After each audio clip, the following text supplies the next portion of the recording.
Les accidents lors du déchargement dû à la chute de balles constituent un risque très sérieux. Ces accidents peuvent causer des blessures graves et même des pertes de vie. Veuillez prêter une attention particulière aux instructions suivantes. Avant toute chose, vérifiez que vous disposez des équipements de protection individuels suivants. Gilet réfléchissant, chaussures de sécurité, casque, lunettes et gants de protection mécanique. À son arrivée à la zone de largage, le conducteur de la remorque doit se garer dans les zones désignées, serrer le frein de stationnement, diriger les roues parallèlement à la cabine de la remorque, neutraliser les commandes et éteindre le moteur. Vérifiez les bâches de la remorque.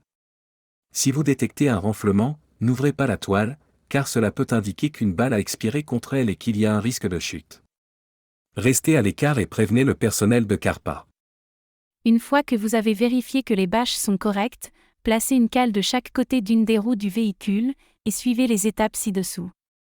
Étape 1. Garez le véhicule dans la zone désignée. Descendez du véhicule lorsque le personnel de CARPA vous l'indique et ouvrez le rideau du côté où vous allez décharger. Étape 2. Ne retirez pas les barres transversales ou les sangles et attendez dans la zone de sécurité activée, ou à défaut à l'intérieur de la cabine, l'arrivée du personnel de CARPA pour inspecter le chargement. Il vérifiera qu'aucune balle ne risque de tomber. Étape 3. S'il s'avère qu'une balle présente un risque de chute, le personnel de CARPA la manipule avec un chariot élévateur. Restez dans la zone de sécurité ou la cabine sans sortir. Étape 4. Une fois les instructions données par le personnel de la tente, quittez la zone de sécurité ou la cabine et procédez au retrait des barres transversales inférieures. Avertissement. Ne retirez en aucun cas les traverses supérieures au-dessus de la rangée inférieure de balles.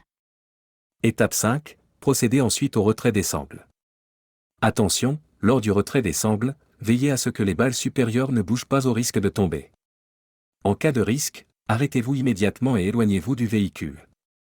Étape 6. Utilisez un bâton chauffant pour retirer les rails supérieurs. Attention, avant de procéder à leur dépose, assurez-vous qu'aucune balle ne s'appuie dessus. Étape 7. Déplacez les piliers sur le côté du véhicule pour rendre la cargaison disponible pour le déchargement. Rendez-vous ensuite dans la zone sécurisée afin que le personnel de CARPA puisse lancer le téléchargement.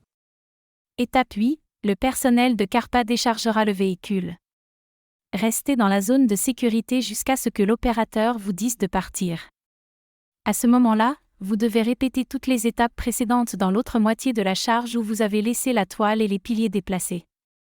En suivant ces consignes de sécurité, nous pouvons éviter les blessures et les accidents. En cas de doute, veuillez contacter le personnel de CARPA. Merci de contribuer à faire de CARPA un lieu de travail sûr. Il s'agit de votre santé et de vous sentir bien. Il s'agit de vos collègues. Il s'agit de vos amis. C'est une question de famille. Et sur notre capacité à rentrer chez nous, tous les jours, en toute sécurité, avec eux.